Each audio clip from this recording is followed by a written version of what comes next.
étonnante stabilité. Et ce que je vais vous raconter, il y a très très peu de stabilité dans les frontières de la Pologne. D'autre part, parce que j'ai été, je peux utiliser le mot victime, hein, des frontières qui existaient en Pologne avant 1990, lorsqu'elles étaient très contrôlées, très militarisées, très sécurisées, et lorsqu'on nous virait des voitures, lorsqu'on voulait passer la frontière entre la Pologne et la République démocratique allemande, et bien entendu, plus loin, le rideau de fer. D'autre part, parce qu'au contraire, j'ai eu, dans ma jeunesse relative, le plaisir de circuler sur les frontières sud de la Pologne, frontières montagneuses, frontières arborées, frontières où il se passait des choses. Et donc, ça a été pour moi un plaisir, au contraire des expériences précédentes, de découvrir la beauté de ces paysages. D'autre part, m'ont interpellé aussi le rapport des Polonais à la frontière. Si personnellement, pour moi, une frontière, c'était quelque chose de facile à parcourir, on pouvait faire un peu de contrebande, je pense à la frontière franco-espagnole, j'ai remarqué que les Polonais, au temps du rideau de fer, ne passaient pas les frontières sans angoisse, sans penser qu'ils seraient rejetés, qu'ils ne pourraient pas passer ou qu'il leur arriverait des problèmes. Et par contre, depuis 1990, je suis assez fasciné de voir comment l'ouverture des frontières a précipité les Polonais vers les autres pays européens, où les frontières se sont ouvertes. Il y a eu là vraiment un changement géographique que je voudrais vous faire partager. Alors, pour cela, comment présenter les choses? Je suis désolé, je vais faire une leçon d'histoire et de géographie, en commençant par la géographie. Si vous le voulez, de temps en temps, je peux utiliser le diaporama. Je regarde si ça fonctionne. Hein. Voilà donc les frontières qui sont en cause, récupérées rapidement sur Google Earth. Voilà. Donc, vous les découvrez. Frontière avec l'Allemagne, frontière avec la République tchèque, frontière avec la Slovaquie, frontière avec l'Ukraine, frontière avec la Biélorussie, quelques kilomètres, une centaine entre la Lituanie et la Pologne, et enfin la longue frontière très rectiligne entre ce qui est l'enclave de Kaliningrad, c'est-à-dire la frontière entre la Russie et la Pologne. Voilà donc tracer rapidement ce cadre, mais ce qu'il faut dire évidemment, c'est que ce cadre géographique que je viens de présenter se situe dans des paysages tout à fait différents. Alors j'en choisirai quelques-uns. Hein. Par exemple, de grandes vallées. Ici, nous sommes à la fin de la vallée de l'Odra lorsqu'elle se jette dans la Baltique. Les polonisants excuseront mon accent qui n'est pas toujours très, très rigoureux en polonais. Hein. Et ils n'hésiteront pas à relever mes fautes, à même les renvoyer par écrit. Ça fait toujours améliorer les choses. Donc, de grandes vallées, on les retrouvera tout à l'heure lorsqu'on en parlera. Je pense à la vallée de l'Odra. Alors, il m'est difficile de passer d'une image à l'autre. Peut-être je vais essayer de le faire. Hein. Mais je crains de perdre du temps. Voilà, par exemple, la vallée du San entre l'Ukraine et la Pologne, dans un décor qui est là, au contraire, un décor de collines et non pas de plaine comme dans le cas précédent. Bref, des grandes vallées, mais aussi, bien entendu, des montagnes. Alors là, ce n'est pas difficile d'aller les trouver. Hein. Des montagnes, je prends sur un site qui est très connu en Pologne, hein, celui des Trois Couronnes, à l'embarcadère des gorges du Dunajec. Nous sommes ici dans le début enfin non, pas dans le début, en plein cœur des Carpates, et nous avons là des hautes montagnes qui servent de frontière. Et là, en l'occurrence, c'est la rivière qui sert de frontière entre la Slovaquie et la Pologne. Bref, d'abord des vallées, ensuite des montagnes, mais aussi des forêts, dont une est connue de tous. Alors, c'est celle-là que je vais montrer, alors que j'aurais pu en choisir une autre. La forêt de Białowieża, bien entendu. Et j'ai pris ce magnifique poste frontière. Voilà. Vous voyez là dans le diaporama, c'est clair pour vous?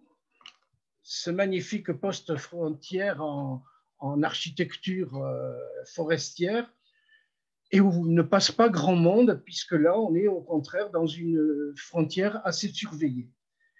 La frontière, ce sont donc des vallées, des montagnes, mais aussi des villes. Je prendrai la plus emblématique. J'espère que ce n'est pas trop pénible pour vous, cette circulation d'une image à l'autre. C'est pour vous inciter à regarder ça tout à l'heure dans l'ordre. Hein. Séparation de villes, par exemple. Ici, vous êtes dans le cas de la ville de Görlitz, qui en 1945 s'étendait sur la rive droite de l'Odra, et désormais la rive droite de la Nissa, pardon, je vous prie de m'excuser, et désormais la rive droite de la Nissa ou de la Neisse, si vous préférez l'allemand, c'est le faubourg de Görlitz, qui est Zgorzelec en Pologne. D'accord? Donc, si vous voulez faire du tourisme urbain, fluvial, forestier, n'hésitez pas à fréquenter les frontières polonaises. Vous avez là des paysages extrêmement variés tout au long de ces 2000 kilomètres de frontières. Les frontières aussi, et là je quitte la géographie descriptive, et il va falloir trouver le bon exemple. Allons-y.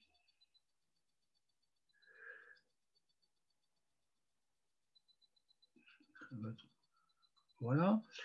Les frontières, ce sont aussi des lieux aménagés parce que on y passe la plupart du temps en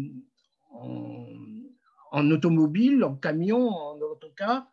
Et les frontières de la Pologne, celles que nous connaissons quand nous allons dans ce pays par la voie terrestre, sont bien évidemment les grands lieux de passage, dont certains sont très contrôlés. Alors, par exemple, celui-ci, puisque c'est la frontière entre Terespol en Pologne et Brest, que vous connaissez peut-être sous le nom de Brest-Litovsk en Biélorussie. Ce sont des lieux très aménagés. J'aurai l'occasion, si j'ai encore du temps, de parler de l'aménagement de ces lieux lorsque je serai en conclusion.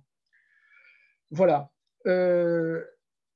Par contre, je ne vois pas pourquoi je vais si loin, les passages ferroviaires sont beaucoup moins nombreux et certains, comme celui-ci que j'ai pris également sur la frontière entre la Biélorussie et la Pologne, ont été désaffectés. Alors je ne sais à quelle époque, soit peut-être en 1945, mais là plutôt après 1990, puisque visiblement ce pont était fonctionnel il y a quelques années encore. Mais là, vous voyez, il est barré, un grillage empêche même les piétons d'essayer de franchir. Et nous sommes sur la rivière Bouc. Voilà, donc les frontières, ce sont d'abord des paysages et j'espère que je vous ai donné envie de consulter le diaporama du début à la fin. Ce sont souvent des paysages très beaux. Alors, pour mémoire, je vais en trouver 2 ou 3.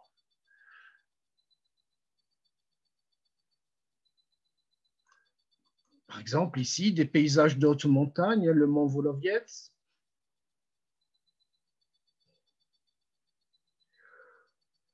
Et puis, bon, faisons un peu de harcèlement, hein, les gorges du Dunajec, les frontières polonaises sont souvent des territoires qui méritent le déplacement touristique. Et là, vous le voyez, ce déplacement touristique est bien organisé.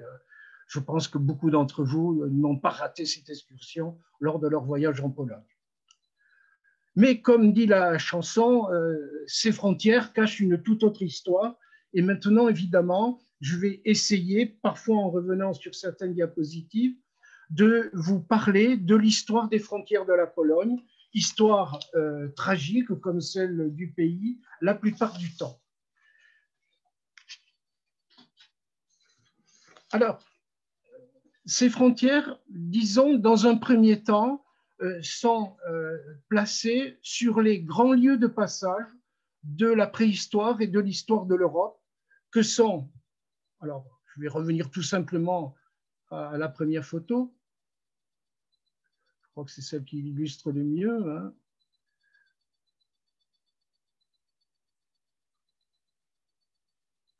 Que sont la Grande Plaine du Nord, qu'il faut bien traverser, la Grande Plaine du Nord de l'Europe. Et ici, vous en voyez une partie avec ce passage de l'Audra.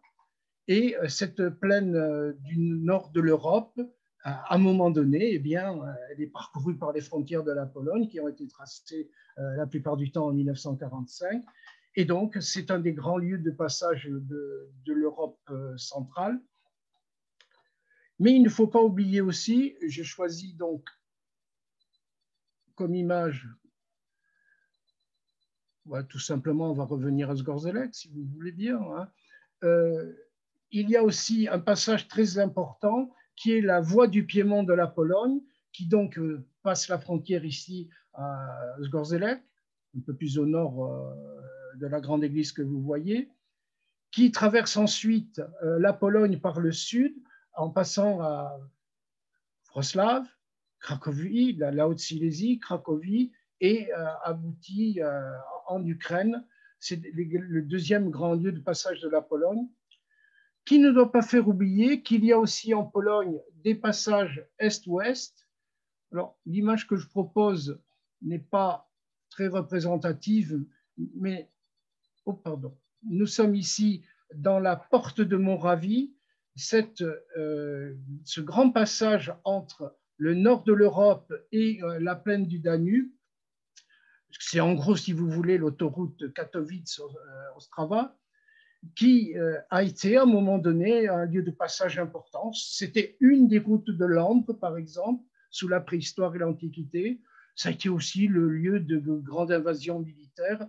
Bon, on n'est pas très loin d'Austerlitz, par exemple, hein, là, pour revenir à un thème à la mode en ce moment où nous fêtons le bicentenaire de la mort de Napoléon. Voilà, ces frontières placées sur les grandes routes de l'Europe du Nord, de l'Europe centrale, sont évidemment celles qui correspondent aux grands postes frontières avec des passages automobiles dont je vous ai présenté quelques exemplaires tout à l'heure.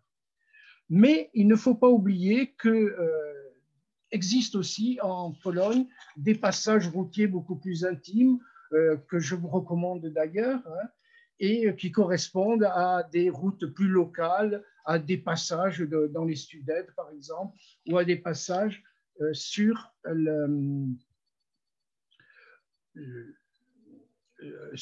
les fleuves, comme par exemple le Bug. Je voudrais, pour maintenant rentrer au cœur de cette histoire des frontières en Pologne, faire quelques petites digressions sur l'histoire. Alors, il sera question de beaucoup de dynasties, hein, je prie de m'en excuser, pour expliquer comment se sont forgées ces frontières. Alors, la première chose, c'est évidemment de parler dans la formation des frontières polonaises des grandes dynasties polonaises qui se sont développées au cours du Moyen-Âge, en particulier celle de la dynastie des Piast, qui grossièrement a tenu la Pologne de 966 à 1386 et a créé un État qui était pratiquement tout le temps basé sur ce qu'on appelle la Grande Pologne, la région de Poznań, la Petite Pologne, la région de Cracovie, et la Mazovie, la région de Varsovie. En gros, ces territoires sont restés polonais sous la domination de cette dynastie pendant, disons, 500 ans, hein, si on fait ça à coup de hache, hein. Voilà. Alors, je n'ai pas de référence à cette période dans les diapositives, mais si je retrouve ma carte favorite, évidemment, que je réutiliserai beaucoup, c'est en gros l'espace que je suis en train ici de marquer avec la flèche et qui a été polonais pendant à peu près tout le Moyen-Âge. Par contre, je m'excuse d'utiliser une carte contemporaine, mais ça ira plus vite que d'en chercher une autre. la monarchie des Piastes a souvent affronté, notamment au nord et au sud de ses possessions, la présence de populations allemandes, la présence de troupes allemandes, je pense aux chevaliers teutoniques, hein, qui apparaissent ici au XIIIe siècle, qui ont évidemment contrarié son projet de contrôler l'espace polonais jusqu'à la Baltique et jusque vers toutes les montagnes du sud. Voilà, ça c'est la première donnée. Mais vous avez compris déjà qu'une de ces frontières qui existe actuellement, celle-ci, hein, qui est grossièrement celle de la Slovaquie, est à peu près stabilisée à cette époque-là, hein, au XVe siècle, alors que par contre, les autres frontières sont compliquées, d'une part parce qu'elles sont tenues par d'autres entités politiques, et surtout parce que les populations s'y mélangent. Et en particulier, ça sera le cas de la Silésie, où les populations, pour faire simple, parce que c'est jamais simple en ethnographie, polonaises, tchèques, j'allais dire bohémiennes, allemandes, ont été relativement mélangées dans certains secteurs, je vous montrerai des lieux tout à l'heure, jusqu'en 1945, jusqu'à l'expulsion brutale des Allemands de cette région. Voilà, ça c'est la première chose que je pouvais dire en matière de frontières. Certaines commencent à être esquissées dès le haut Moyen-Âge, d'autres seront compliquées par leur population et leur tracé jusqu'en 1945. Alors, ensuite, et c'est là que j'espère que je ne vais pas vous perdre en route, parce que les choses vont se compliquer lorsque, à partir du 15e, 16e siècle, vont se mettre, et là je n'ai pas de carte précise, vont se mettre en place dans ce secteur les grands empires, les grandes dynasties qui vont s'affronter pratiquement jusqu'en 1918. Alors, je m'excuse de faire que de l'histoire dynastique, il fallait bien faire des choix, hein, mais bon, disons que les frontières polonaises, je fais très brutalement les choses, s'expliquent dans l'affrontement entre les dynasties Jagiellon du côté polono et lituanien, la dynastie qui accède à la monarchie polonaise en 1386, avec la dynastie des Habsbourg qui commence à contrôler l'espace notamment bohémien à partir du XIIIe, XIVe siècle. La dynastie des Hohenzollern qui va commencer à se présenter dans le secteur allemand et aussi en Prusse à partir du XVIe siècle. J'exagère un peu là. Hein. N'oubliez pas non plus les Romanov, et là ma flèche est trop lointaine, qui en 1610, à l'occasion de l'avancée des Polonais jusqu'à Moscou, va porter le projet national russe et va donc jusqu'à faire disparaître à un moment donné l'État polonais. Et enfin, n'oubliez pas, parce que ça aura un petit rôle dans ce secteur, les Ottomans qui, dès le XVIe siècle, on l'oublie, hein, commencent à contrôler une grande partie de la Hongrie, obligeant les Hongrois à se réfugier dans ce qu'ils appelaient la Haute-Hongrie et que les Slovaques préfèrent appeler la Slovaquie. Donc, une fois placés ces jeux dynastiques, ces jeux d'empire, il suffit maintenant, et là je vous demande de me faire confiance, en étant bien clair que ces choses-là, je les ai apprises en composant le diaporama, se sont développées des frontières qui actuellement signifient quelque chose. Alors, bizarrement, une des premières frontières fixées dans ce secteur, c'est la frontière de Basse-Silésie, telle que nous la connaissons aujourd'hui, telle que personnellement je l'ai souvent parcourue, hein, sur la crête, en train, en voiture. Cette frontière est fixée en 1742, mais elle est fixée, tenez-vous bien, par l'Empire, enfin, par la dynastie des Habsbourg, qui tient à séparer les populations qu'elle a en Silésie des populations qu'elle a en Bohême, séparant donc par une ligne très artificielle. La frontière ici suit rarement la ligne de crête. Frontière qui, en 1742, est une frontière interne, si vous voulez, à l'Empire autrichien, et qui, dès 1763, séparera l'Empire autrichien du royaume de Prusse, puisqu'entre-temps, il y aura eu la guerre de 7 ans, où les Prussiens vont affronter et vaincre les Autrichiens, occuper la Basse-Silésie, qui sera allemande jusqu'en 1945. On va l'abandonner ici. Donc, déjà, en 1742, une frontière fixée au sud. La frontière qui sera fixée ensuite au sud, c'est tout simplement la frontière actuelle entre la Slovaquie et la Pologne, mais qui, à l'époque, était tout simplement une frontière. Alors, je ne sais pas, parce que c'est une histoire bigrement compliquée que celle des relations entre l'Autriche et l'Hongrie, mais qui était une frontière entre, d'une part, les Autrichiens qui contrôlaient la Galicie dès 1772, hein, dès le premier partage de la Pologne, et les Hongrois qui avaient récupéré une grande partie de leur territoire sur les Ottomans et qui, devenus puissance importante dans l'Europe danubienne, se sont expliqués avec leurs alliés ennemis autrichiens, pour faire simple, et ont réussi en 1813 à fixer peu ou prou la frontière qui est actuellement celle de la Slovaquie et de la Pologne, étant bien entendu que les ingénieurs topographes autrichiens et hongrois se sont affrontés jusqu'au début, jusqu'avant la Première Guerre mondiale, et il y a quelque chose qui est fameux en la matière, je vais essayer de le retrouver. Alors, j'y suis jamais allé, par contre. Hein. Je suis pas un grand alpiniste. Attendez, il faut que je le retrouve. On va y arriver. Est-ce que vous connaissez ce lieu? Tous les Polonais le connaissent.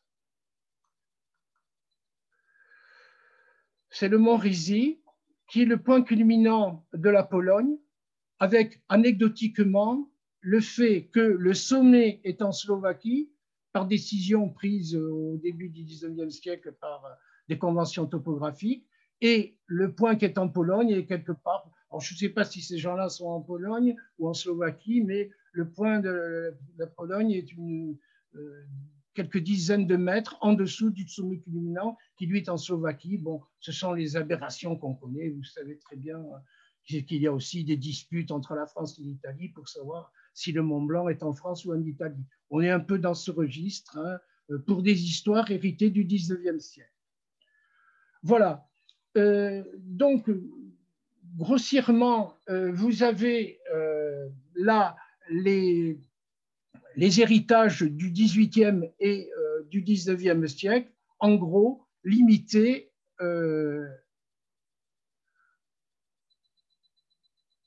au sud de la Pologne. Alors, j'essaie de retrouver ma ligne cursant. Là, voilà. Vous allez me dire, il est bien gentil ce monsieur, mais il ne nous a pas parlé des partages de la Pologne de 1772, 1793, 1795.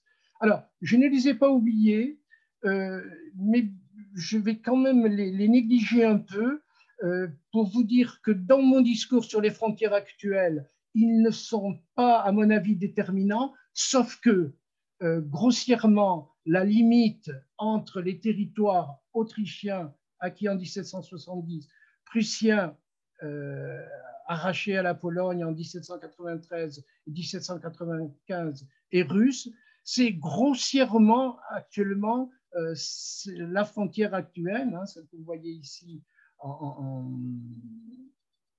rouge, mais que cette frontière, en 1795, n'est pas encore tout à fait établie. Il faudra le congrès de Vienne. Bref, je préfère passer. Ce qui est, à mon avis, important sur la Pologne occupée, c'est de dire que pendant qu'elle a été occupée au XIXe siècle, s'est développée une forme de culture, à mon avis, intéressante, qui est le développement du nationalisme polonais, hein, pour faire simple. Et je vais y arriver. Alors, j'ai pris quelque chose d'une violente banalité, c'est évidemment le développement d'une architecture nationale que l'on va avoir tout au long des frontières, ce qu'on appelle le style de Zakopane. Alors, il vaut mieux peut-être voir l'original que la copie. Hein. Par exemple, l'église, la chapelle de Zakopane que les touristes vont voir et qui est un magnifique modèle de cette architecture rêvée par les Polonais au XIXe siècle et qui, évidemment, lorsqu'elle était traduite en bâtiment contemporain, donne ceci. Et ceci, vous le voyez très souvent le long des montagnes polonaises, qu'on soit dans la région de Zakopane ou qu'on soit dans les Sudètes. Là, les architectes souvent ne font pas trop de recherches, excusez-moi d'être un peu brutal, sur les évolutions contemporaines. D'autre part, je voulais aussi dire qu'au XIXe siècle, alors je ne sais pas si c'est tout à fait à propos dans mon topo, que vont se développer des associations culturelles, sportives, qui vont encadrer, comment dire, le patriotisme polonais. Et je pense en particulier, j'ai du mal à le retrouver, je pense en particulier à l'association PTTK, association d'excursionnistes, association de... Alors, je vais la retrouver. Association qui a installé des chalets pour faciliter la découverte des montagnes et tout au long des frontières montagneuses, mais aussi dans d'autres secteurs de la Pologne, on retrouve encore les refuges de l'association PTTK qui a résisté même à son contrôle à l'époque communiste. Elle est restée relativement indépendante et a permis aux Polonais à cette époque-là de circuler dans les beaux paysages polonais et d'être hébergés dans de bonnes conditions. Voilà. Donc, excusez-moi sur ce passage très, très rapide concernant l'occupation de la Pologne, mais mon idée, c'est de vous parler des frontières polonaises, et donc il faut bien de suite passer à la Première Guerre mondiale. Alors, la Première Guerre mondiale, elle a eu quand même sur les frontières polonaises quelques effets, hein, puisque les armées autrichiennes, les armées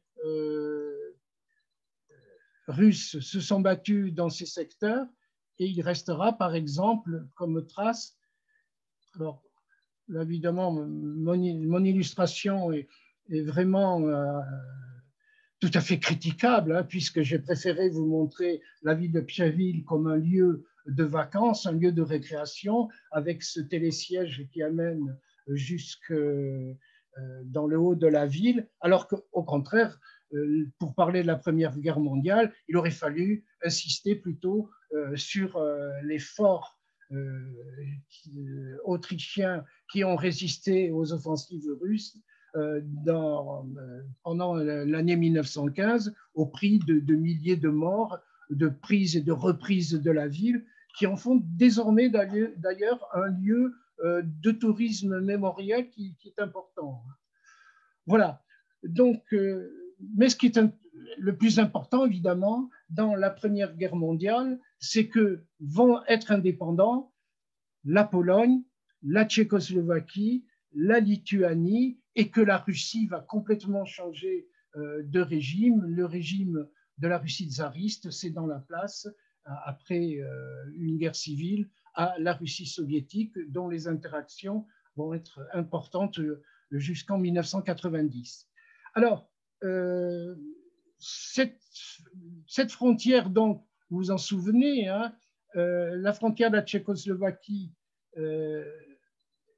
va être donc fixée relativement facilement en 1918, malgré quelques problèmes de revendication, en particulier dans le secteur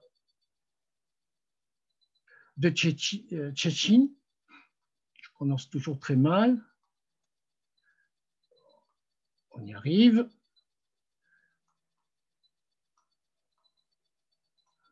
Alors, je ne savais pas que c'était si loin. Alors, je vais prendre... Voilà. Donc, le panneau rappelle évidemment la division en 1918 d'une ville qui était autrichienne, hein, et qui en 1918 va être séparée entre la ville de Szczecin en Pologne, qui serait donc derrière le dos du photographe, et le quartier de Szczecin, là vous l'avez écrit en tchèque, qui va être donc dans la nouvelle Tchécoslovaquie. Frontière qui sera très dure, qui donnera lieu en 1938 à une occupation polonaise profitant des accords de Munich et de la mainmise d'Hitler sur la Tchécoslovaquie. Frontière qui évidemment reviendra au statu quo en 1945 et qui, là vous le voyez, est totalement ouverte en 1900, après notamment les accords de Schengen, et pour faire chic, évidemment, entre les deux villes, pour évoquer oublier les mauvais moments de 1938, on a bâti cette passerelle réservée aux bicyclettes et aux piétons entre ce qui étaient les deux quartiers d'une ville autrichienne et qui sont désormais deux villes de l'Union européenne. La frontière avec la Lituanie fut, elle, plus tourmentée, puisque, je ferai vite, alors je vais vous la retrouver, puisque pratiquement de 1918 à 1939, elle fut fermée. Alors, je n'ai pas d'image fantastique de la frontière. Bon, voilà. Elle est ici dans la forêt primaire d'Augustov. Elle correspond à ce qui était pratiquement une ligne de cessez-le-feu qu'on appelle dans le secteur la ligne Foch, puisqu'elle a été inspirée par le vainqueur de la Première Guerre mondiale qui a dû arbitrer le conflit entre Polonais et Lituaniens dans ce secteur. Parce qu'évidemment, les populations ayant été mélangées sous l'Empire tsariste, lorsqu'il a été question de faire une frontière définitive entre ces pays, ça a été compliqué. Alors là, évidemment, le poteau est très récent, hein, mais bizarrement, dans ce secteur, la ligne de cessez-le-feu de 1920 a été respectée, alors qu'évidemment, dans l'autre partie de la Lituanie, les choses ont changé en 1945.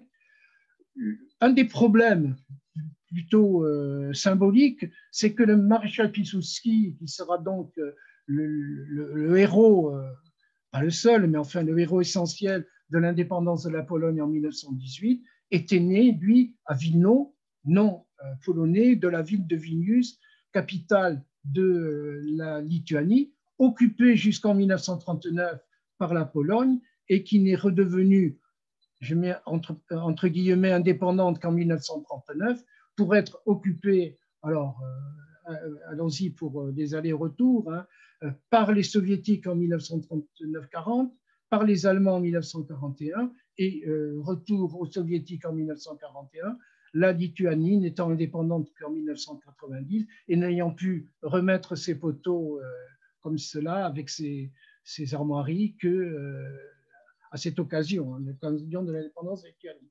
Mais curieusement, la ligne Foch dans ce secteur est restée la frontière de la Pologne et de la Lituanie, la plus courte des frontières polonaises.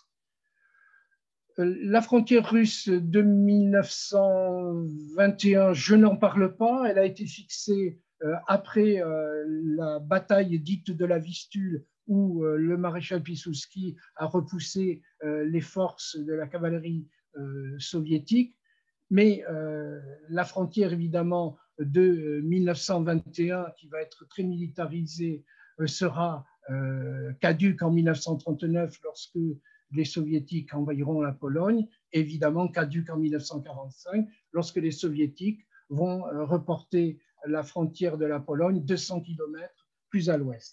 Alors justement, allons-y, hein, revenons à 1945, j'espère que je ne vais pas trop vite. En 1945, les frontières polonaises sont complètement réécrites à l'occasion de la victoire soviétique à la fin du second conflit mondial. elles sont complètement réécrites et évidemment, elles sont propulsées vers l'ouest et désormais, c'est l'Odra, l'Oderneis pour parler en allemand ou l'Odranissa pour parler en polonais, qui devient la frontière ouest de la Pologne et apparaît là le thème des terres recouvrées. Et là, vous avez ce très beau timbre de 1985 qui représente, alors que le système communiste va s'effondrer, Gomulka, qui représente ces terres recouvrées, c'est-à-dire celles qui renvoient au premier État Piast que les Polonais polonisent, si j'ose dire. Et donc, l'image suivante, elle est là, hein, c'est la plantation du poteau frontière par l'armée polonaise en 1945, frontière donc qui sera sur la ligne Oder-Neisse, à l'exception d'un petit secteur qui est celui de Szczecin-Siwunice, qui est à l'ouest de la dernière branche occidentale de l'Odra, pour donner à la Pologne le contrôle total de l'Odra. Et donc, vous avez ici cette très belle frontière qui fait l'objet de beaucoup de photos entre deux quartiers de Swinemund, comme c'était en 1945, Albeck étant la plage de Swinemund, et maintenant Albeck est la ville allemande, d'abord en RDA, puis désormais dans l'Allemagne unifiée, Swinemund étant désormais un lieu relativement isolé en Pologne, puisque le tunnel reliant Świnoujście au continent polonais n'est pas encore réalisé. Voilà, donc 1945, c'est évidemment le changement des frontières à l'ouest, et je parlerai de celle de l'Est tout à l'heure, qui s'accompagne bien entendu, et là je n'ai que le timbre allemand pour l'illustrer, mais j'aurai d'autres témoignages tout à l'heure, qui s'accompagne d'énormes changements de population, puisque les Polonais qui étaient dans la Pologne de l'Est, à l'est de la ligne Curson, vont être précipités pour peupler la Poméranie, la Bas-Silésie, la Prusse orientale. Je reviens à la carte, hein, qui est fondamentale, qu'il faut utiliser en toutes circonstances. Les Tchèques de Pologne, il y en avait quelques-uns, vont repartir dans leur pays. Les Allemands de République tchèque, les Allemands de Prusse orientale vont devoir quitter ce pays. Et au contraire, les Polonais de l'Ukraine actuelle vont être invités à peupler ces terres recouvrées. Tout cela dans des circonstances tragiques, déplacement de population, mort d'hommes, bref, une fin de Seconde Guerre mondiale assez apocalyptique. Bien.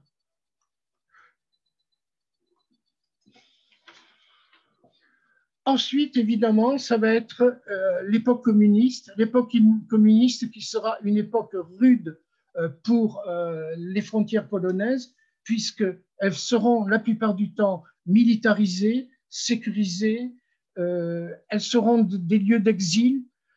Alors, comme lieu d'exil, il y en a un qui est assez connu dans l'histoire de l'Église polonaise.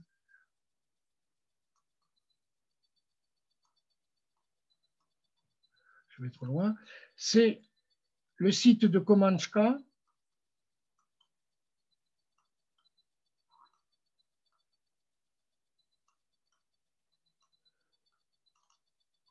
Si vous regardez attentivement ce monastère catholique, parce que dans le secteur, il y a aussi des églises orthodoxes, vous remarquez à l'entrée la statue d'un ecclésiastique, c'est le cardinal Wyszynski, qui a été exilé. Alors, je ne connais pas les dates exactes, mais disons, c'était avant 1956, dans cette partie des Bieszczady, qui est une des régions les plus isolées de Pologne, parce qu'évidemment, il déplaisait au régime de Bolesław Bierut, au régime stalinien qui était à l'époque en place en Pologne. Et donc, l'histoire des frontières de la Pologne communiste, pour faire simple, est une histoire rude, hein, faite de morts lorsqu'il y avait des tentatives de passage illégal, de contrôle important, de chasse passeport, hein, c'était un instrument très difficile à avoir, et qui, lorsqu'il y avait des crises, hein, je pense par exemple en 1956, crise en Hongrie, crise en Pologne, on ferme les frontières. En 1968, lorsque le printemps de Prague est maté par l'Union soviétique de Brejnev, la frontière est fermée, ou en tout cas sert au passage des chars du pacte de Varsovie. En 1981, lors de l'état de guerre contre Solidarność, les frontières sont fermées. Il y a eu par contre aussi, il faut le dire, des périodes d'ouverture. Par exemple, sous le gouvernement d'Edward Gierek, on a facilité le déplacement des Polonais. Alors bon, les raisons n'étaient pas très romantiques, hein. Il s'agissait de faciliter le ravitaillement, et on savait qu'en laissant les Polonais aller en République tchèque, voire même en RDA, ils pouvaient trouver des produits qui leur convenaient, que le marché polonais n'arrivait pas à procurer, et vice-versa, hein, pour des produits agricoles, notamment dans notre sens. Voilà. Le temps presse, et donc il faut maintenant parler des changements de 1990. Alors, les changements de 1990, ça va être évidemment l'ouverture de la Pologne populaire après la crise liée à Solidarność, l'état de guerre en 1981, une épouvantable crise économique jusqu'en 1990 et au-delà, hein, et évidemment les changements de 1989-1990, table ronde, élections plus ou moins libres, effondrement du parti unifié polonais, changement de régime, constitution au bout de quelques temps, et surtout changement total de la politique économique avec appel aux capitaux étrangers. La première mesure prise, ce fut évidemment, je vais essayer d'illustrer par une des photos les plus moches de mon diaporama, hein, la première mesure fut évidemment la liberté d'échange. Alors la liberté d'échange, la voici, hein, c'est dans toutes les villes apparaître des lombards, des cantors, des boutiques où on vous propose de changer votre monnaie, surtout si vous avez de la monnaie occidentale, de manière libre, alors que jusqu'à présent, le contrôle d'échange caractérisait peu ou prou, hein, il y avait toujours des trafics, le régime communiste. Ça, c'est la première donnée. Et là, vous avez donc une boutique, c'est la frontière entre la Lituanie et la Pologne, tout simplement parce que la Lituanie avait sa monnaie, la Pologne sa monnaie, et désormais la Lituanie est dans la zone euro et la Pologne reste, si j'ose dire, dans la zone zloty, puisque les gouvernements polonais successifs, malgré certaines velléités de passage à l'euro, ont préféré garder la monnaie nationale. Parmi ces étapes, évidemment, il faut rappeler qui va avoir une influence sur la frontière, c'est le passage à l'OTAN en 1999, de la Pologne à l'Union européenne en 2004 et l'ouverture sur la zone Schengen en 2007, qui évidemment va complètement changer les donnes. Alors, ces donnes, c'est évidemment l'ouverture des frontières, et je ne sais pas, je pense que le meilleur exemple, je m'excuse souvent de remontrer les mêmes photos, bon, je changeais quand même, je voulais vous montrer Görlitz, c'est évidemment l'ouverture des villes. Guben et Gubin, sous la République démocratique allemande, il y avait probablement une frontière dans cette zone, frontière qui était, je ne dis pas aussi difficile à passer que le rideau de fer, mais où il y avait des contrôles. Moi, je me souviens avoir été contrôlé par, je ne sais pas si le mot Vopo est bon, mais par un fonctionnaire de la RDA à Görlitz, bien avant la frontière. C'était assez curieux comme situation. Mais là, évidemment, depuis 2007, le passage est libre. Alors, je n'ai fait aucune allusion, évidemment, à l'année qui vient de précéder. Probablement qu'à un moment donné, cette frontière a été fermée à cause de la pandémie. Avec un problème important, c'est qu'avec l'ouverture, dans une république démocratique, pardon, vous voyez, je fais l'erreur, dans une Allemagne, dans des Länder de l'Est, qui se sont dépeuplés avec l'unification allemande, il y a eu un appel de main-d'œuvre important. Et donc, quand vous empêchez brutalement les travailleurs frontaliers polonais de Gubin d'aller dans les zones industrielles ou les activités de Gubin, c'est évidemment quelque chose qui a créé des drames humains cette dernière année qui ne sont pas négligeables.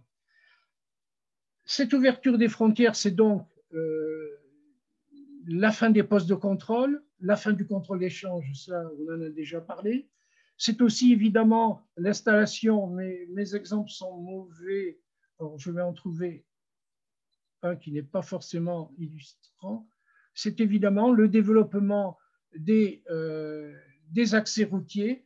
Et là, vous êtes par exemple sur un accès entre la Slovaquie et la Pologne, où visiblement des capitaux et probablement des fonds européens ont permis de bâtir une autoroute. Alors, je ne sais pas si les photographies ici avant son ouverture ou parce qu'il y a peu de trafic sur ces routes, mais il est clair que beaucoup de lieux de traversée de la frontière au niveau routier ont été énormément améliorés depuis 1990.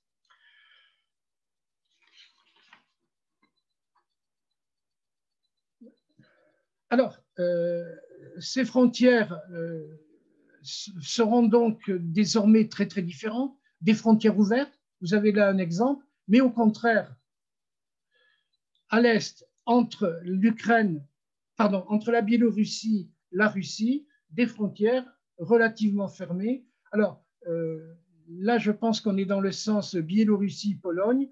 Vous comprenez que ces frontières sont fermées et ouvertes. Elles sont ouvertes quand peuvent se développer des échanges. Alors, visiblement, le prix des tuyaux métalliques est inférieur en Russie qu'en Pologne. Hein. Et par contre, on peut imaginer qu'actuellement, avec les tensions en Biélorussie, cette frontière doit être difficile à traverser, surtout dans notre sens. Hein, et même dans ce sens pour les Biélorusses qui ont envie de s'établir en Pologne. Et ils sont nombreux à le faire, hein, soit pour des raisons économiques et soit désormais pour des raisons politiques. Donc, frontières routières, ça c'est, je crois, le plus important, avec des paysages qui sont parfois pas très affriolants, hein, postes de frontières, stations-service, restaurants de plus ou moins bonne qualité, beaucoup de garages pour les camions et voire des gares routières, et enfin autour des zones industrielles. Alors, j'en ai trouvé une très curieuse.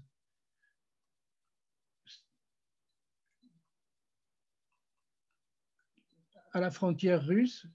Si vous avez une explication, dites-le moi. Hein. Nous sommes ici dans la ville de Golda, qui ne doit pas avoir 10 000 habitants, et tout près de la frontière surgit une zone industrielle avec une vingtaine d'usines où l'on fabrique des yachts, de la papeterie, des matériels plastiques, des produits pour le bâtiment. Je ne sais pas pourquoi, visiblement parce que peut-être la main-d'œuvre russe vient là, peut-être parce qu'on est dans une zone franche. Bref, la frontière d'un pays ouvert, d'un pays désormais capitaliste, a créé des dynamiques. Alors, que l'on observe sur Google Earth, mais que là, dans ce cas-là, je ne suis pas capable d'expliquer. Si vous connaissez ce secteur, j'attends avec impatience vos informations. Ces frontières peuvent être ouvertes, mais vous savez qu'aussi elles peuvent être fermées. Je n'ai pas d'exemple de la frontière russe fermée. Je vais quand même, je ne résiste pas au plaisir de vous montrer un de mes objets géographiques favoris. Vous le retrouverez en deux occasions. C'est évidemment l'autoroute La Berlinka, qui, à mon avis, est un bon résumé de l'exposé qui est en train de se terminer. Hein. Cette autoroute a été créée par Hitler dans les années 1937, 38, 39. Il s'agissait de relier Berlin à Königsberg, qui se trouvait en Prusse orientale. Évidemment, il fallait passer en Pologne. Alors, je ne dis pas que la Berlinka a été un des prétextes de la Seconde Guerre mondiale, mais vous avez tous entendu parler du couloir de Danzig, alors que ce soit le couloir allemand pour traverser la Pologne ou le couloir polonais pour que le port de Gdynia ne soit pas isolé du reste du pays. Bref, Hitler a réussi à faire son autoroute qui a fonctionné pendant la Seconde Guerre mondiale, mais qui évidemment en 1945 a été coupée à l'est dans la région de Kaliningrad et à l'ouest dans la région de Stettin, étant la plupart du temps abandonnée, pouvant être récupérée par des tronçons. Et dans ce secteur, alors je pense que dans le commentaire on le voit, hein, d'un côté, du côté polonais, le bitume a été refait, mais parfois que sur une seule voie, alors que là, visiblement, on a encore les plaques de béton d'origine, sous réserve de la date de la photographie. Je ne connais pas ce secteur. Si vous y avez été, il y a peut-être eu des améliorations, hein, mais visiblement, on voit que cette autoroute est un peu en déshérence. Comme est peut-être en déshérence actuellement ce secteur de la frontière polonaise, qui est un secteur à l'importance géostratégique. On est dans le fameux couloir de Suwałki, hein, cette zone qui permettrait, en cas de catastrophe, à la Russie de rejoindre par la Biélorussie l'enclave de Kaliningrad. Hein, c'est un thème très, très riche pour les géostratèges de salon et peut-être de ministère. Et nous sommes là dans un secteur relativement tendu de la géographie européenne, hein, vous voyez ici sur la carte. Voilà, donc 1990-2021, des frontières ouvertes qui sont très, très vivantes, très actives, où passent des milliers d'automobiles et autant de poids lourds, et au contraire des frontières qui peuvent être relativement fermées selon les tensions. Je ne sais pas ce que vous avez pu retenir de mon exposé. Alors, j'ai oublié peut-être aussi quand même de réinsister sur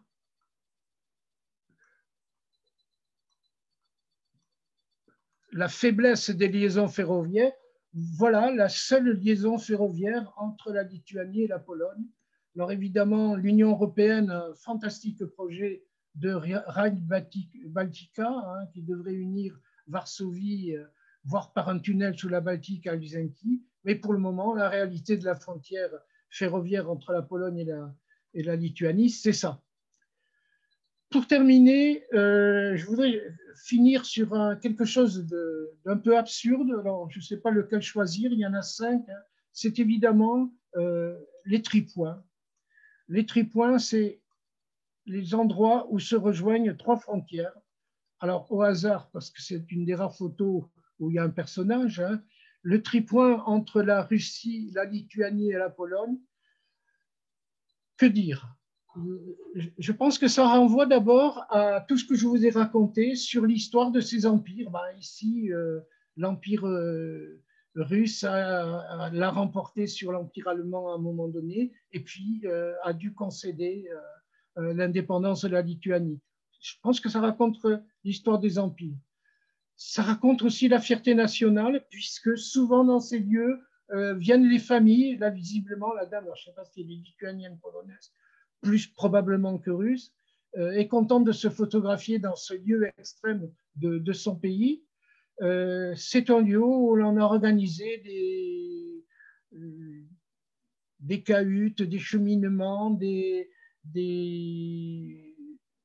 abris. Alors là, par exemple, c'est assez marrant puisque dans le même lieu, hein, je pense que c'est un Lituanien qui dit que le chemin polonais pour arriver au tripoint est asphalté alors que le chemin lituanien ne l'est pas. La consolation, c'est qu'avant cet espace, c'était tout simplement l'espace déboisé de la frontière pour permettre la surveillance. Maintenant, c'est un lieu de tourisme. Alors, tous les tripoints ne sont pas des lieux de tourisme, hein. Il y en a certains qui sont très, très isolés, mais leur existence, leur valorisation, moi, personnellement, m'interpelle, hein. Je n'ai jamais eu l'idée d'aller voir des tripoints en France. Je ne suis même pas capable de vous les citer, mais regardez, hein, pour finir sur le premier, entre la République tchèque, l'Allemagne et la Pologne, tous les drapeaux sont là et visiblement, c'est un lieu de promenade. Enfin, je dirais que ce que j'ai pu vous dire sur les frontières polonaises m'incite à vous recommander de regarder le diaporama qui détaille beaucoup plus tout ce que je viens de préciser, mais que je ne suis pas sûr que ces frontières polonaises soient suffisantes pour expliquer la Pologne. Elle raconte son histoire compliquée, son histoire qui a été fixée au XIXe siècle dans certains secteurs, qui est encore bouleversée à l'ouest comme à l'est. Et finalement, je me demande si la principale frontière de la Pologne, c'est pas celle. Alors, prenons la ligne Curson encore, hein, et puis je vous promets que c'est la dernière fois. Ce n'est pas celle qui était la frontière entre l'Empire allemand et la Russie au XIXe siècle, qu'on ne voit pas ici, hein, qui est en gros ce que traduit la flèche, et qui est la grande zone de différenciation entre une Pologne urbaine, grossièrement la Pologne allemande, je m'excuse du terme, une Pologne rurale, qui est l'ancienne Pologne russe, une Pologne relativement tournée vers l'ouest, au contraire, une qui est relativement peu dense, où les activités ont du mal à se placer, où les infrastructures arrivent lentement. L'autoroute pour l'Ukraine vient à peine d'être achevée. Une Pologne, alors, il y a l'image, hein, Pologne A, Pologne B, il faudrait un jour faire une conférence là-dessus. Hein. Une Pologne A qui est dynamique, mais qui connaît le chômage, qui connaît la délinquance, alors que l'autre est une Pologne paisible. Je n'en traduirai pas des conséquences politiques, mais certains d'entre vous, vous les connaissez. Hein, il suffit d'aller voir les cartes des élections polonaises et la frontière entre l'ancienne Russie et l'ancienne Allemagne sur la Pologne occupée est flagrante. Bref, finalement, il est peut-être aussi intéressant de voir, c'est le cas en France, hein, les frontières intérieures que les frontières extérieures. Réjouissons-nous quand même, les 3/4 des frontières polonaises actuellement sont ouvertes, sont fréquentables et je vous invite à aller les visiter. Voilà, merci de votre attention et prêt à écouter vos questions, mais je ne sais pas comment elles apparaissent.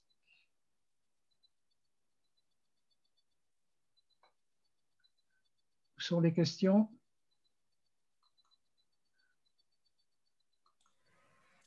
Merci beaucoup pour cette présentation. Alors, les questions, pour l'instant, il n'y en a pas dans le chat, mais n'hésitez pas à lever la main si vous souhaitez prendre la parole. Il faut que vous arrêtiez, par contre, votre partage d'écran pour qu'on puisse voir les participants à l'écran et qu'on puisse voir qui veut prendre la main pour la partie questions.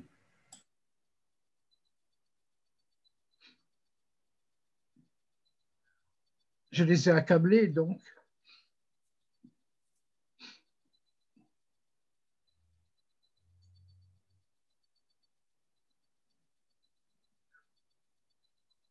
Bon, je crois que... Alors, ceux qui veulent recevoir le diaporama, qui ne l'ont pas, je ne sais pas s'il est disponible sur le site de 100 ans de présence polonaise en France. Il n'est pas présent sur le site de Tchèche parce qu'il est trop lourd. Hein, je ne suis pas réussi. Je vais peut-être le découper en tranches nationales, une tranche tchèque, une tranche allemande, une tranche slovaque, pour qu'il soit visible par tous. Mais n'hésitez pas à me le réclamer. Il suffit d'écrire à Jean-Bernard Lugadet, tout en un seul mot et en minuscule, @free.fr, et je me ferai un plaisir de vous l'envoyer par retour du courrier si cela vous intéresse. Mais évidemment, je n'ai tiré que le 10e de la substantifique moelle de ce que l'on a pu écrire sur les frontières polonaises, qui ont été pour moi un lieu de découverte assez fascinant. Et j'ai remarqué d'ailleurs que souvent les photographes, c'était les mêmes personnes. Il y a quelqu'un qui a suivi pratiquement toute la frontière entre la Lituanie et la Pologne, a fait des photos. Alors, peut-être qu'il était missionné, hein, on voit les mêmes choses d'ailleurs en France sur les bornes de la frontière franco-espagnole. C'est toujours le même personne qui les photographie. Mais ces gens m'ont rendu service. Alors, évidemment, vous avez compris que j'ai triché, hein, j'ai pris la plupart du temps des photos qui donnent un aspect riant de ces frontières. Je n'ai pas voulu vous mettre tous les postes routiers, puisque certains d'entre vous les connaissent. Ce ne sont pas les lieux les plus gais de Pologne, hein, vous en conviendrez avec moi.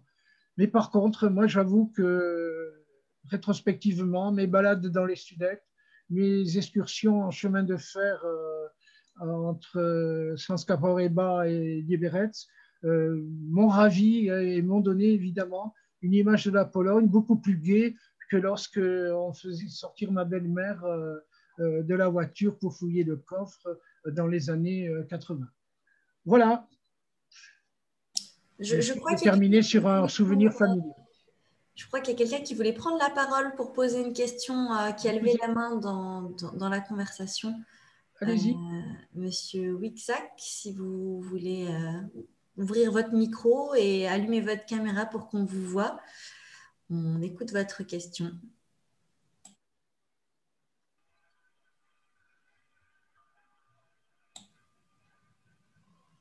Je ne sais pas s'il nous entend. En tout cas, il avait levé la main pour prendre la parole. Ah, voilà. Il arrive.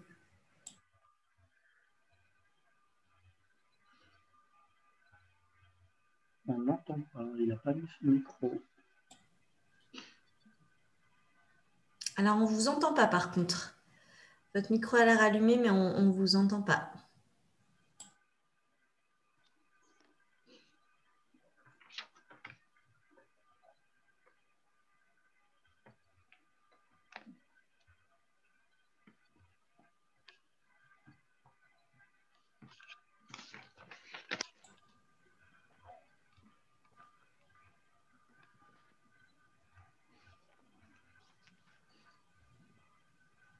Peut-être en attendant que vous régliez votre son, quelqu'un d'autre...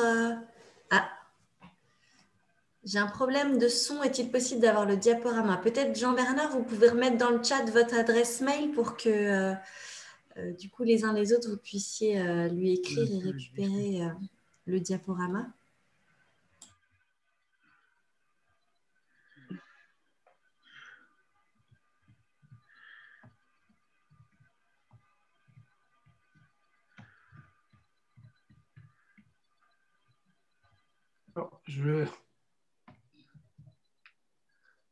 C'est bon? C'est tout bon, merci. Est-ce que quelqu'un d'autre voulait prendre... Oui, j'ai essayé de suppléer Dominique Martin. Je suis là. Ah, ça y est, c'est bon, ok, c'est parfait. Mais tu peux suppléer, vas-y, Georges. Non, vas-y, c'est bon. Ok.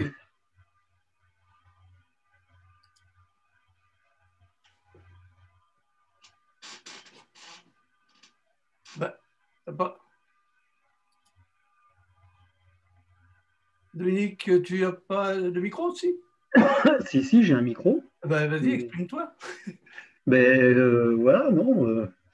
Moi, j'ai reçu le diaporama, donc pas de problème. Et puis, je voulais remercier quand même Jean-Bernard Le Gallais pour tout ce travail et puis cette conférence qui nous a passionnés, qui est passionnante. Et comme le monsieur est passionnant aussi. Voilà. Et ça nous donne envie, évidemment, d'y aller, d'aller sur ces frontières, bien entendu. Alors, mais bon, on passera sur les frontières, mais on n'aura pas toute cette histoire. Enfin, on en aura une partie, si on se remémore bien la conférence qui vient de nous présenter. Voilà. Donc, je vais inviter le comité de jumelage. Donc, Dominique est le président du comité de jumelage de la Chapelle-sur-Eure avec Berava. Et je pensais qu'il allait vous faire l'invitation pour lundi et qui peut être visible dès aujourd'hui. Non, mais présenter Oui, c'est sur le programme de la Maison de l'Europe. Hein, c'est sur le site. Donc, voilà. chacun est à même de s'y connecter. Oui, absolument. Vous avez l'ensemble de la programmation qui est disponible sur le site de la Maison de l'Europe, donc www.maisoneurope-nantes.eu. Je vous le remettrai dans le chat. Et effectivement, on a une proposition vidéo du comité de jumelage, mais on a aussi plein d'autres propositions que vous pourrez découvrir sur notre site. Oui, tout à fait, c'est passionnant. Très bien. Je ne sais pas si d'autres voulaient prendre la parole ou poser des questions. En tout cas, je voulais vous remercier, Jean-Bernard, de cette proposition qui nous fait vraiment voyager, qui nous donne envie d'aller découvrir du coup les frontières de la Pologne. J'ai fait un enregistrement de cette conférence, donc je la mettrai en ligne et vous pourrez la retrouver sur notre chaîne YouTube. Moi, je peux envoyer, j'enverrai aux participants le brouillon, mais alors c'est le brouillon de ce que j'ai raconté, qui est un peu plus détaillé parce que j'ai fait vite et puis bon, j'ai dû aussi manœuvrer le diaporama. Je n'ai peut-être pas été très efficace là-dessus. Mais bon, moi, je recommande la lecture du diaporama, c'est plus gai qu'une chronologie. Voilà. Merci beaucoup. Et merci pour ce travail. Comment ? Merci pour ce travail parce que je voulais dire quand même à tous nos participants que ça vous a pris plus d'1 mois pour réaliser ce diaporama. Oui, mais bon, c'est une balade aussi. C'est un travail très long et fastidieux. Oui, et puis je remercie surtout Georges Blandin qui a toujours une catastrophe de lire mes textes originaux, hein, qui a bien corrigé le diaporama et donc la dernière version est présentable. Même si je me suis aperçu que j'ai oublié un personnage fort important dans la photo du Mont Śnieżka, puisqu'il s'agissait des réunions entre les militants de Solidarność et de la Charte 67 en Tchécoslovaquie, et j'ai oublié M. Jacek Kuron. C'est vraiment un péché impardonnable. Mais je le remettrai dans la dernière version. Voilà, mais c'est toujours en retravaillant qu'on essaye de perfectionner ce qu'on peut écrire. Bien sûr. Voilà. Moi, évidemment, mon objectif, c'est de revenir à la Maison de l'Europe et de proposer de réfléchir sur la Pologne, mais plutôt en présentiel qu'en virtuel, parce que c'est toujours un peu compliqué. Voilà. Mais bon, j'ai eu le plaisir de rencontrer certains d'entre vous. Merci beaucoup. Voilà, je pense qu'on peut se séparer. Mais sinon, moi, je suis toujours prêt à répondre à des questions. Hein. Je ne demande que ça. Moi, j'en ai une quand même. Vous l'avez abordé en fin de présentation, mais justement, c'est sur la politique interne en Pologne. Et vous décriviez bien toute la partie qui est un peu plus à l'ouest et la partie plus centrale qui est plus populaire. Est-ce que justement, ça a du sens au niveau des élections polonaises, ces tendances? Alors, les géographes, les historiens sont à peu près d'accord pour dire que l'ancienne frontière entre l'Empire russe et l'Empire allemand, ou la Prusse si vous préférez, avant 1870, au centre de la Pologne, est certainement une ligne de clivage importante sur le plan économique, social, politique. Bon, pour faire simple, mais c'est des questions délicates et qui peuvent porter à controverse. Grossièrement, il y a un document très marrant qu'on peut voir sur Internet qui est la traduction de la carte de l'Allemagne impériale comme carte des électeurs, pour faire simple, des libéraux en Pologne, et l'ancien empire russe correspondrait au parti droit et justice. Alors, ce n'est pas si simple, parce que lorsqu'on fait de la géographie électorale, on s'aperçoit que dans les grandes villes, il y a des partages également de voix. Ce n'est pas la répartition géographique qui compte, c'est la répartition démographique. Mais je pense que c'est une ligne pertinente pour expliquer la Pologne. Alors, ceci dit, elle est peut-être pertinente maintenant. Est-ce qu'elle ne sera pas complètement obsolète dans quelques années. Je vous rappelle que lorsqu'on voulait observer le vote de droite en France au début du XXe siècle, on montrait surtout la Bretagne et les Pays de la Loire. Vous savez bien que les choses ont complètement changé. Et voilà, et puis, les choses évoluent. Mais pour le moment, je pense que c'est une ligne pertinente. Si ça intéresse des gens, je peux vous envoyer des documents qui font cela. Mais bon, une fois qu'on a dit cela... Il y a une carte récente qui a été faite aussi sur les voix LGBT qui sont... alors là, je ne la connais pas. Ou pas. Elle est très intéressante, notamment parce que ça illustre un peu ce que vous disiez, notamment sur les grandes métropoles. On voit que Zamość, par exemple, et puis Varsovie sortent du contexte qui les entoure, justement, où ce sont des villes qui ont... Voilà, les grandes villes polonaises, alors je suis désolé, hein, les grandes villes polonaises sont des villes européennes d'une banalité effroyable, à quelques exceptions près. Hein. Voilà, mais bon, une fois qu'on a dit ça, alors par contre, c'est vrai que Wrocław est différente de Lublin. Hein.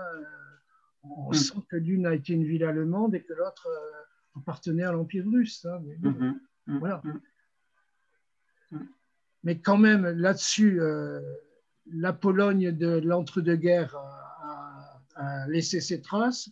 La Pologne communiste, même si on a caché tout l'aspect symbolique des affiches, les statues, etc., on reconnaît dans les villes polonaises la trace de l'urbanisme j'allais dire soviétique, de l'urbanisme communiste, avec les grands ensembles, les jardins ouvriers, les grandes lignes de tramway. Parfois, les tramways sont à l'ancienne, donc on peut encore faire des photos. Il n'y a pas besoin de reconstituer, comme à Wrocław, le boulevard de la République populaire. On peut en retrouver les traces. Et par contre, évidemment, depuis 1990, le monde capitaliste a recouvert tout cela. Hein. Je ne sais pas, moi, je ne veux pas citer des marques, mais enfin, vous les connaissez. Hein. Les restaurants rapides, les stations-service, les grands magasins. Par contre, moi, quand je vais en Pologne, je suis toujours attentif dans les villes à chercher ce qui est proprement polonais que je ne verrai pas dans les rues de Nantes, par exemple. Et on trouve, hein, les librairies, c'est pas pareil. Les musées, c'est pas pareil. Enfin, il y a des choses quand même qui ne sont pas totalement standardisées, heureusement, hein, d'ailleurs. Oui. Parce que bon, moi, je fais partie des gens qui se réjouissent que la Pologne soit dans l'Union européenne et qu'elle ait été complètement récupérée par le système de production occidental. Mais bon, quand même, quand on va en Pologne, c'est aussi pour avoir des éléments de l'identité polonaise, etc. Voilà. Alors, par exemple, on n'a pas parlé de ça. Quand je vais dans une église polonaise, je ne suis pas dans une église française. Hein, et c'est pourtant théoriquement la même religion. Les gens qui sont là dans la journée, les gens qui suivent le culte, il y a quand même des différences. Voilà. Donc, allez en Pologne, allez le long des frontières, puis visitez quand même les grandes villes aussi. Hein, c'est pas interdit. Hein, il n'y a pas que... J'aurais dû parler aussi des grandes villes le long. Alors, je ne connais pas très bien. Hein, je n'ai jamais été à Brest, je ne connais pas Turquie. Ce qui pour un Nantais n'est pas bien, hein, puisqu'il y avait des velléités de jumelage entre ces deux villes. Je ne connais pas Lublin non plus. Hein. Je n'ai jamais trop suivi les voyages de la chapelle d'Ichava, mais bon... de m'inviter, j'en sais rien. Mais c'est dans nos projets de refaire une visite de la Pologne avec les chapelains et vous y êtes invités, bien entendu. Voilà. Dès que possible. Bon, pas d'autres questions, pas de regrets. Je profite d'avoir face à moi la représentante de la Maison de l'Europe et surtout le président de l'association, Olivier Jaworski, pour dire que je me permettrai, sous votre regard, bien entendu, d'adresser des lettres de motivation à nos amis du Centre culturel franco-allemand, franco-italien, franco-britannique, les associations tchèques, russes et je dois en oublier, roumaine, ça sera plus difficile, pour voir ensemble si on peut parler des relations de la Pologne avec ces pays de manière plus détaillée. Moi, je pense que les explications entre allemands et polonais sont nécessaires, hein, avec à la fois la répulsion, fascination. Je pense que c'est important. Russie et Pologne, je pense que c'est un couple intéressant aussi, hein. Puis moi, j'ai toujours été frappé, alors je ne sais pas si vous partagez ça, de voir du côté tchécoslovaque, je recrée le pays, le peu de relations, à mon avis, hein, entre les Tchèques et les Polonais, et au contraire, les grandes similitudes entre Slovaques et Polonais, et pas simplement au niveau des costumes régionaux et de la religion partagée, hein. Voilà. Ça, je pense que c'est des pistes à creuser dans le cadre de la Maison de l'Europe. Alors, bon, c'est peut-être un peu artificiel, mais pourquoi pas. Voilà, donc je vous écrirai, Madame Chamy, sous couvert de monsieur. Avec grand plaisir. C'est un des objectifs aussi de la Maison de l'Europe, c'est de créer des coopérations entre les différentes associations. Donc, j'ai dragué aussi au musée de Nantes, et je pense que ce serait intéressant d'inviter un jour les gens de l'association tchèque, des associations russes, d'aller voir les peintres slaves du musée des Arts de Nantes. Il y en a. Et ils racontent des histoires assez différentes, hein. Célèbre aussi. Notamment, moi, les artistes polonais peignent à Nantes, on voit surtout des tableaux de la représentation de la Pologne juive. Et ça, je pense que ce n'est pas négligeable non plus. Même si j'ai complètement occulté le problème dans ma présentation, en signalant toutefois qu'à côté d'un poste de passage d'une banalité effroyable se trouvent les deux camps, un camp d'extermination et le camp de Rawałowska, qui renvoie quand même à l'histoire de la Shoah en Pologne, qui est encore fortement débattue par historiens et politiciens. Voilà. Merci pour ce bon moment.